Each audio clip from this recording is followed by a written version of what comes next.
Hi, my name is Laura and welcome to Sunday Morning Knits, my YouTube channel where I talk about everything fiber related, mostly knitting, but sometimes crochet and sewing and spinning and everything like that.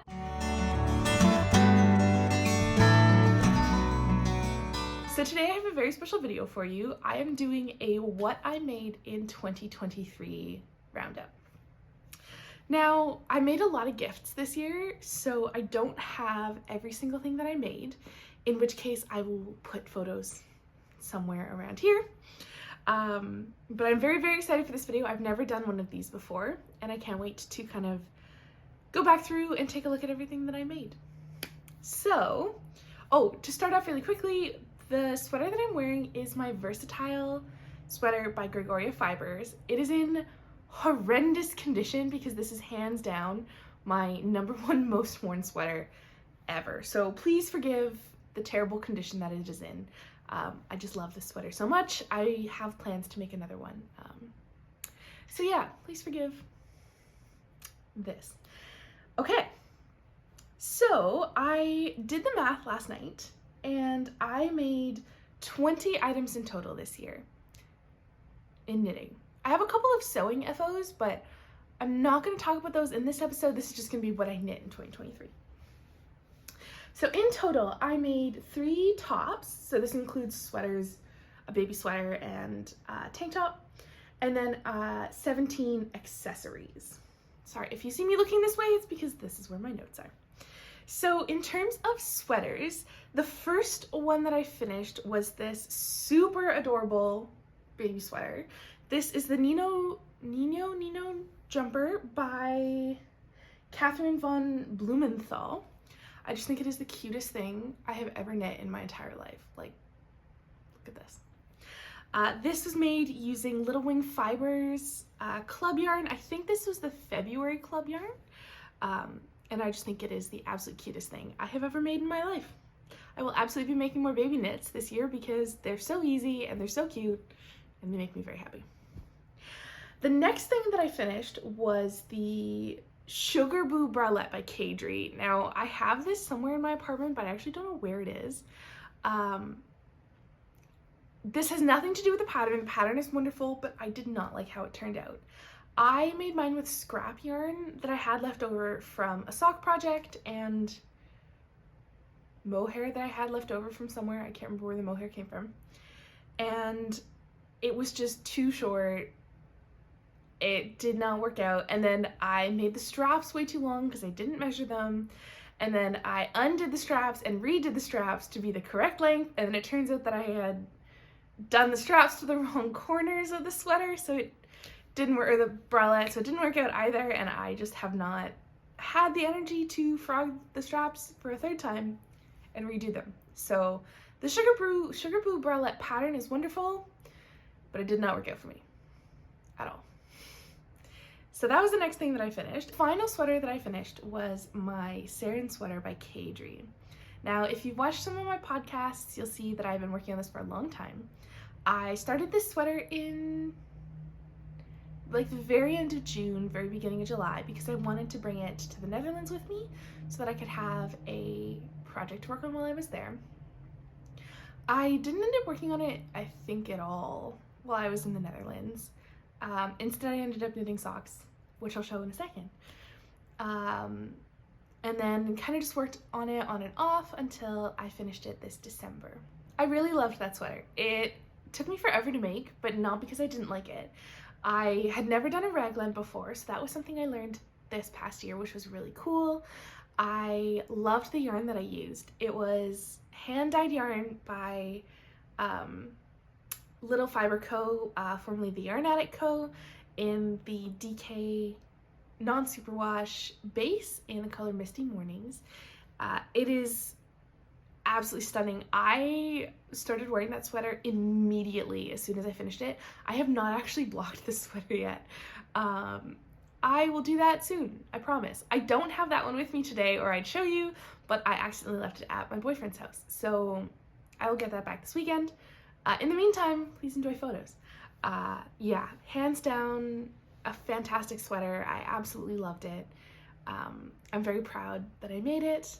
because I'm not normally a garment knitter. Normally I'm an accessories knitter. So that was a lot of fun. I'm really proud of that one. I really enjoyed it. I will definitely be making another sweater in 2024. I actually have a sweater whip that I have had since 2021, maybe 2022. Yikes, that I'm hoping to finish this year. I will talk about that in my next podcast episode, or maybe the one after that, because I did not finish that this year, so that's not relevant to this video. Anyway, that is what I knit for garments in 2023. Everything else that I have knit has been an accessory. So I think I'm not going to do this part in chronological order, partially because I don't remember the chronological order, and partially because there's a lot of like repeat items. So I made 4 scarves in 2023.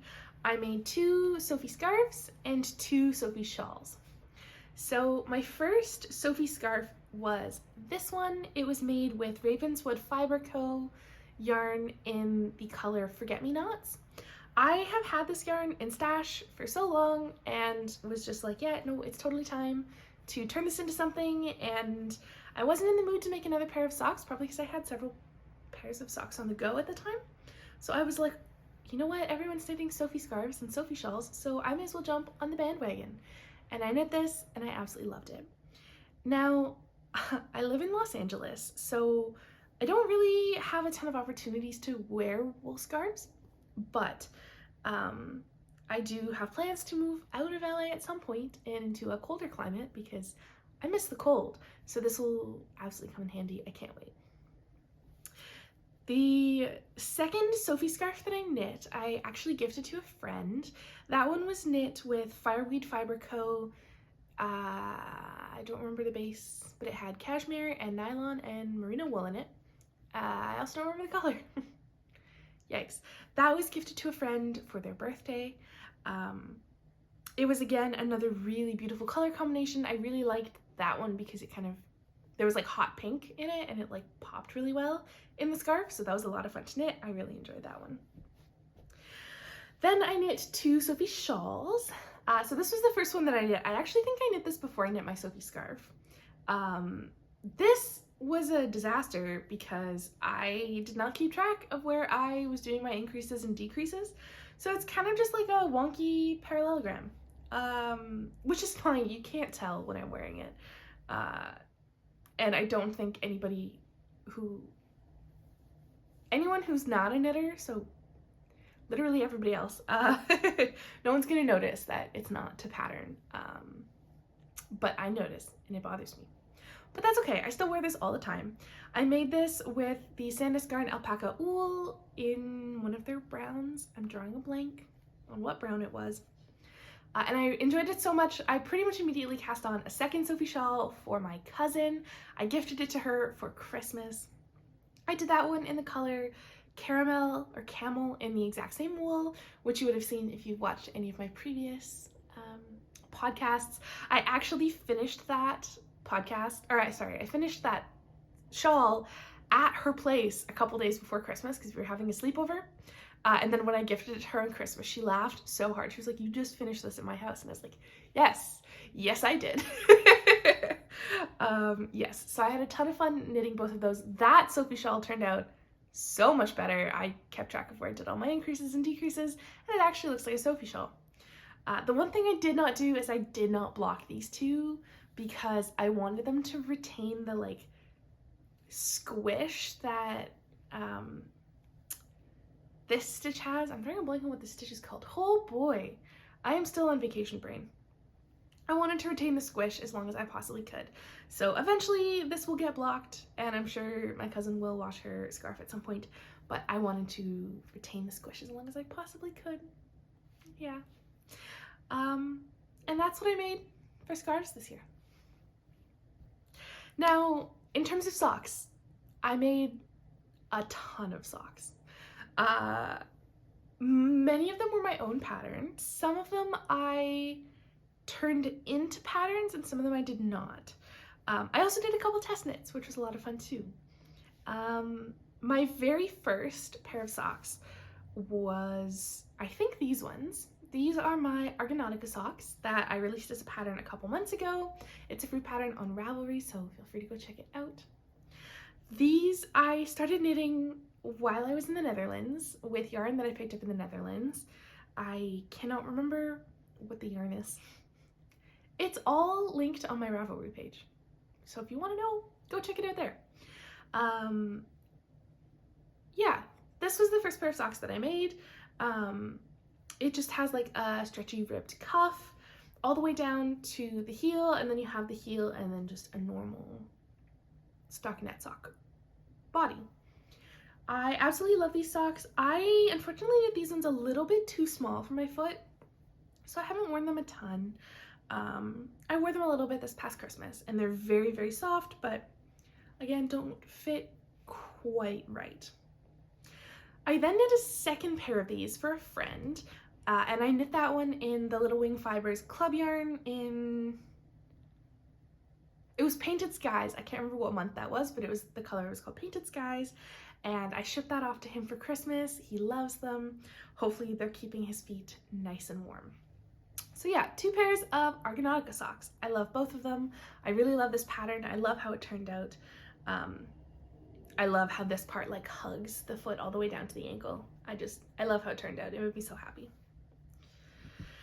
The next socks that I knit were my Perseus socks.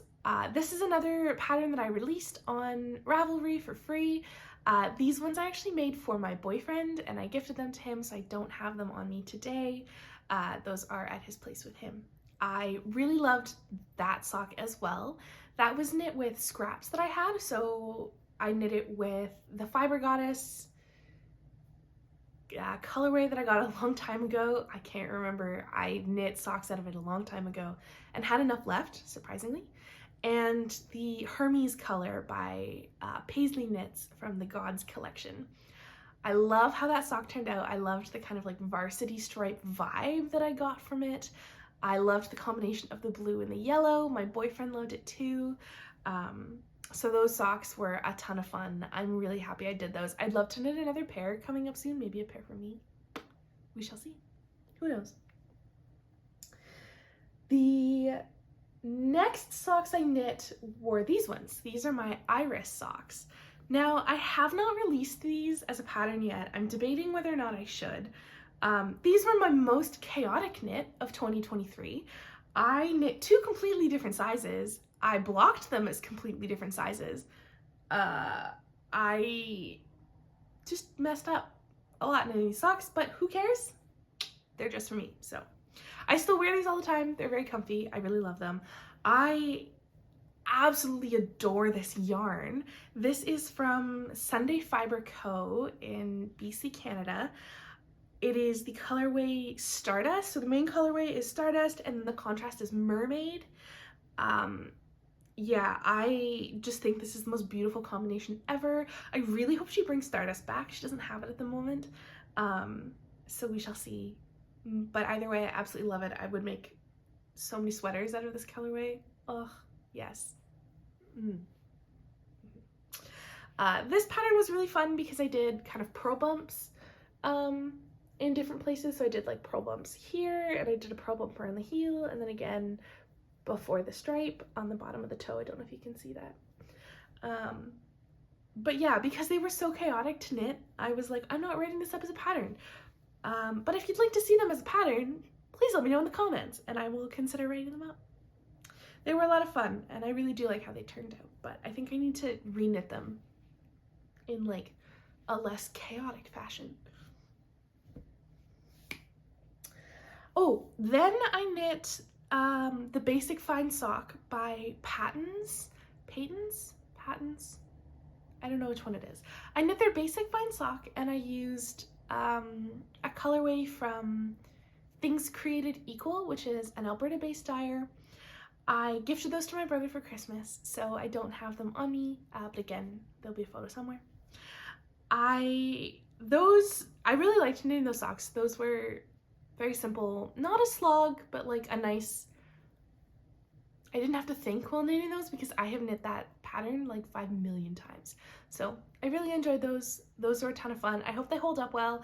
I don't think I've ever knit my brother like full length socks before. I have only ever knit him shorties. So I knit these ones really long so that he can put them like under his ski boots and stuff when he goes skiing. So yeah, that was my next pair of socks. I also did this pair. I just did one. This sock. This was a test knit for Rundle Knitting Co. This is the Winterberry Socks in the colorful Woolberry pattern. I had never done toe-up socks before, so this was a brand new technique for me. I absolutely loved it. I definitely want to integrate it into my knitting more this year. The one thing I did learn from this sock, though, is I suck at color work. Yeah, you can see my floats really, really badly. Yeah.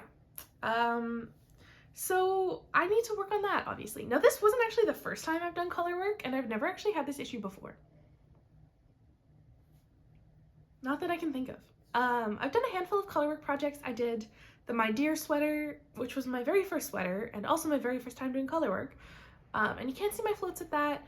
And I've done a bunch of color work socks as test knits for the Petite Knitter. Also, you can't see my floats in that one, so I don't know what was going on with this, but you can see my floats really badly. However, I absolutely adore this sock. I want to make another pair with better color work techniques, but it was a lot of fun to knit, and the red that I used is my all-time favorite yarn colorway ever. It is from Like and Lace. It's called Beetroot, and it was so nice to be able to break that out again and use it. It just made me so incredibly happy, and I love how this sock turned out. I think it's absolutely beautiful. The pattern is out now, so I highly recommend going to check it out. I'll have it linked below. I did a second test knit as well. This is the Nocturnal Sock test knit for the Petite Knitter.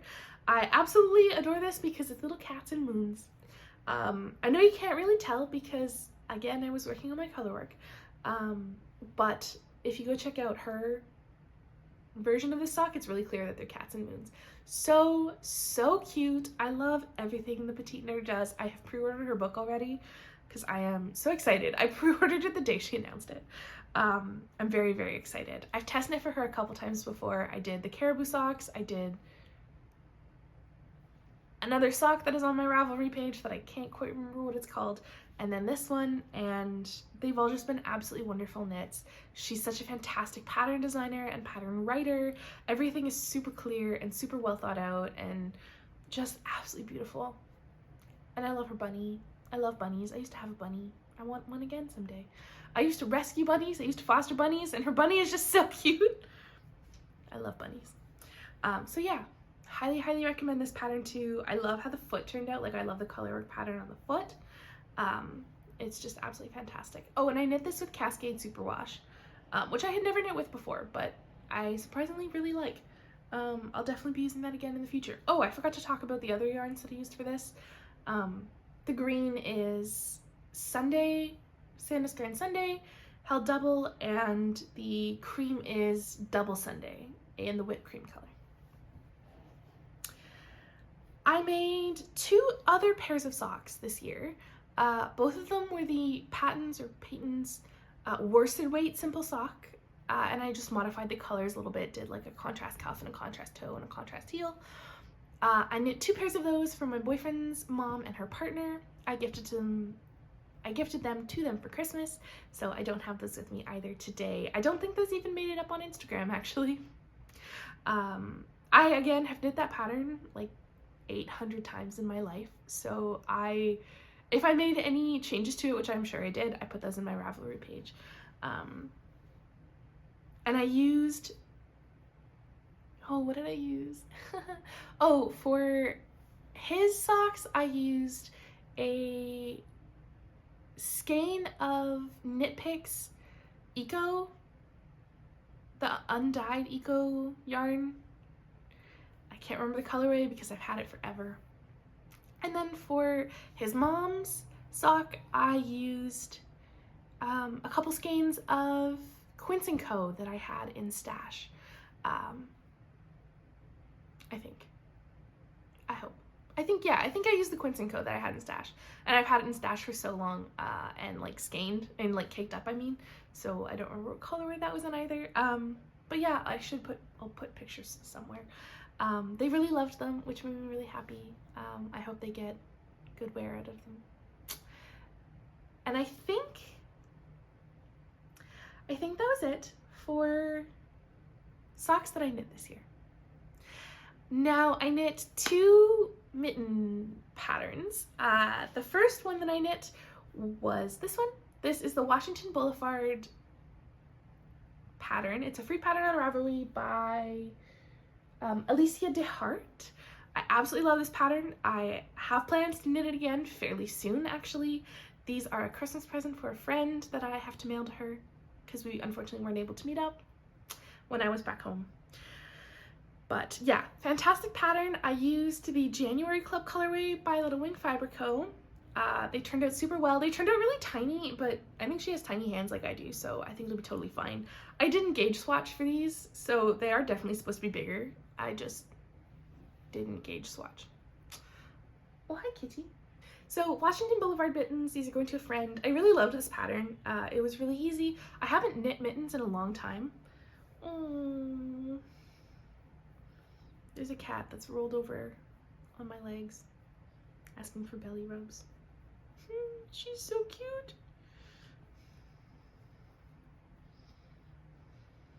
Okay, I'm just gonna keep petting her as I talk about these.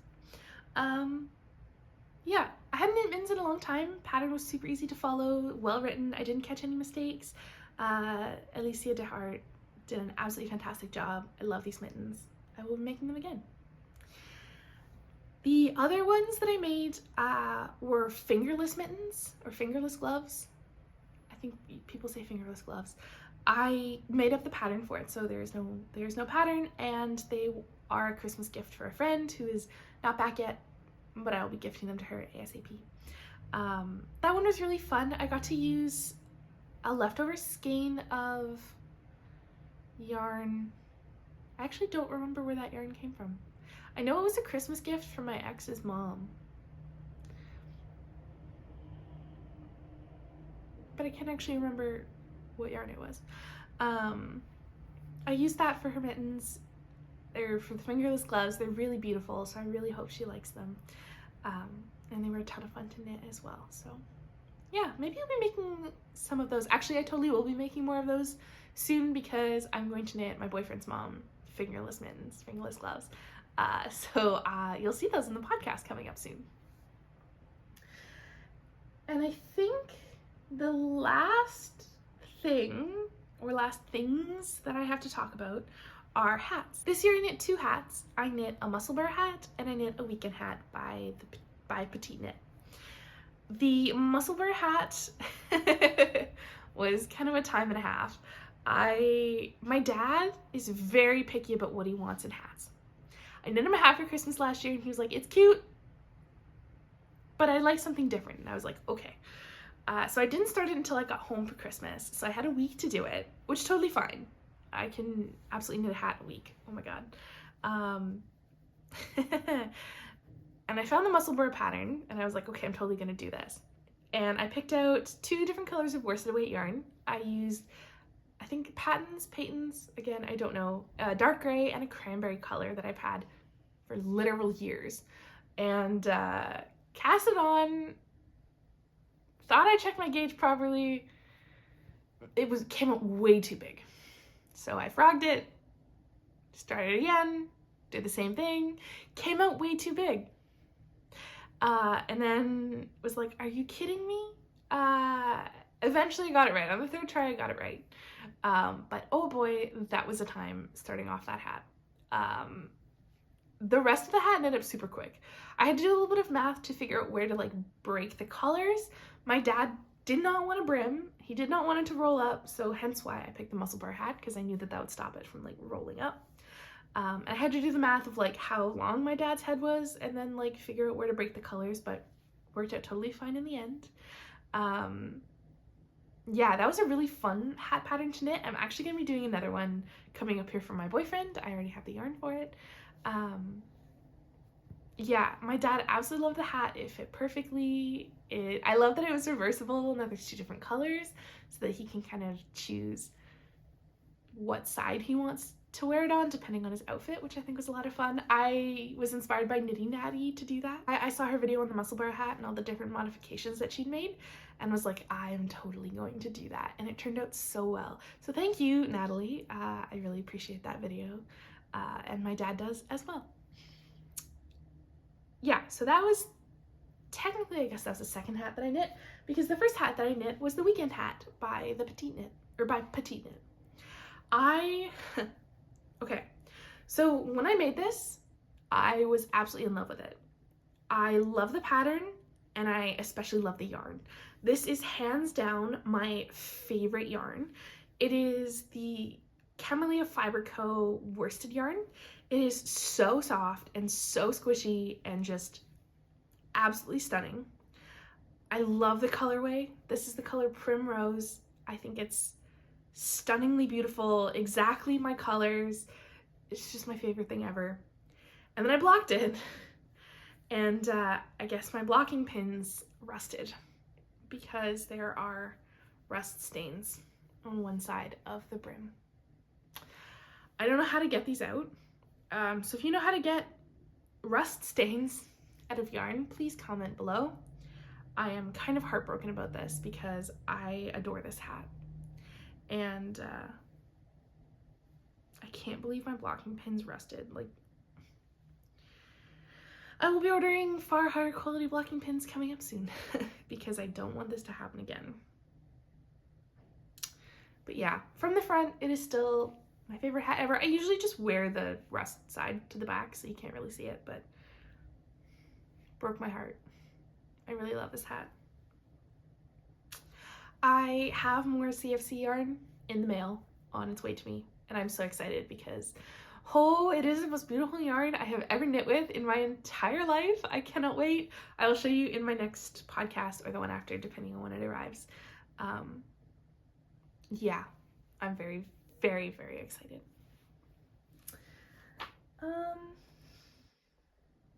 I think that's it. I think that's everything that I knit in 2023.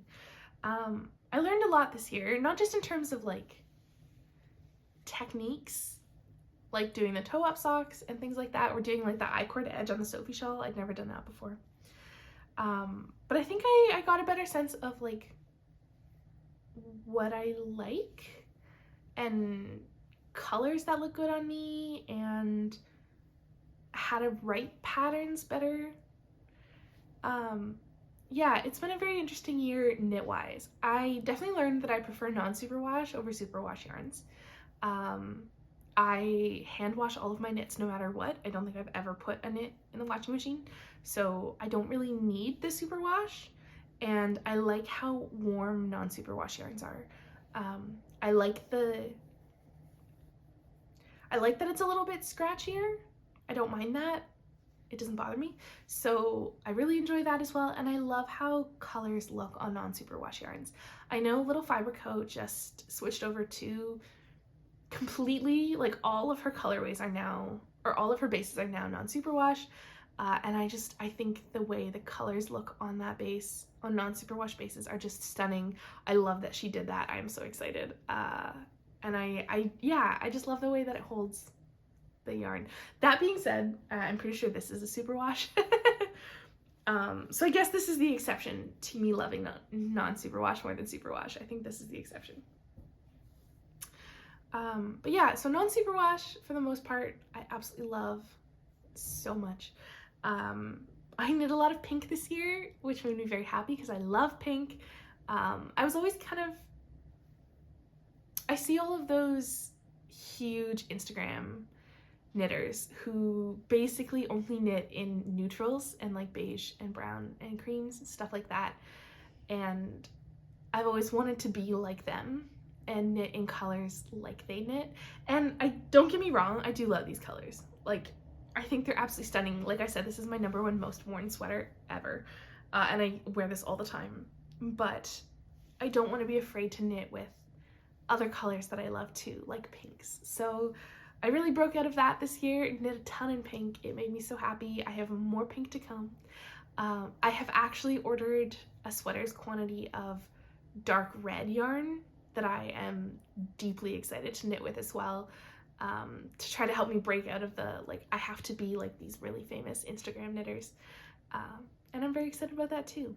I'm excited to kind of grow into my own as a knitter on Instagram and pick colors that I truly deeply love. So I think this year I also stopped shying away from a ton of ease. So my saran sweater has like 20 centimeters of ease. Like, it's gigantic and I love it. It is so comfy and so soft and keeps me so warm. And because I'm a bigger girl, I've always been like, I shouldn't knit 15, 20 centimeters of positive ease because it's just gonna make me look gigantic. That's totally not the case. And 15 to 20 centimeters of ease is super comfy and super stylish. Like, I love the way it looks. I love that I can do the little like French tuck into my jeans and it's super cute. So I'm really glad that I broke out of that this year. That made me really happy. And I think the final thing that I realized, maybe not learned this year, but realized and like accepted, is that as a bigger girl, it's going to take me a lot longer to knit sweaters than somebody who's like a size 2 or size 4. It took me forever to knit my saran sweater because it's a far bigger size, and that's totally okay. There's nothing wrong with only getting through 1 or 2 sweaters a year. That's just the way that my body is, and so it's going to take a lot more knitting, and that is a-okay. There's nothing wrong with that. I don't need to compete with the YouTubers and the Instagrammers who knit like 10, 15, 20 sweaters a year, because it takes them less time to knit their sweaters than it does me. So that is totally okay, and I feel a lot more confident now that I've kind of come to that conclusion and like accepted that fact. So yeah, it's been a good year for 2023. 2023 has been a good year in terms of knitting. For 2024, I actually don't have any goals. I am a PhD student right now, and that is hard, and it's a lot. And this year especially is really difficult because I have 2 qualifying exams coming up. So my entire goal in terms of knitting for 2024 is to knit what makes me happy and knit what brings me joy, and not knit things that I don't want to. If I don't feel like pushing myself to learn a new technique, I'm not going to. If I don't feel like knitting a sweater, I'm not going to. I am only going to do what brings me joy and brings me happiness, because this hobby is what I use to de-stress from my work and my research and my schooling. And I don't want to put any pressure on knitting that's going to make me fall out of love with it. So that's my goal for 2024. I'm very excited. I am happy that I don't have any pressure on my knitting. Yeah. So if you have made it this far in the video, thank you so much. Maeve says thank you too. She's still sitting here. I really appreciate it. If you have any questions or comments, please let me know below. Let me know what your favorite knit of 2023 was. I always love finding new patterns. So yeah, thank you so much and Happy New Year. Take care. Bye.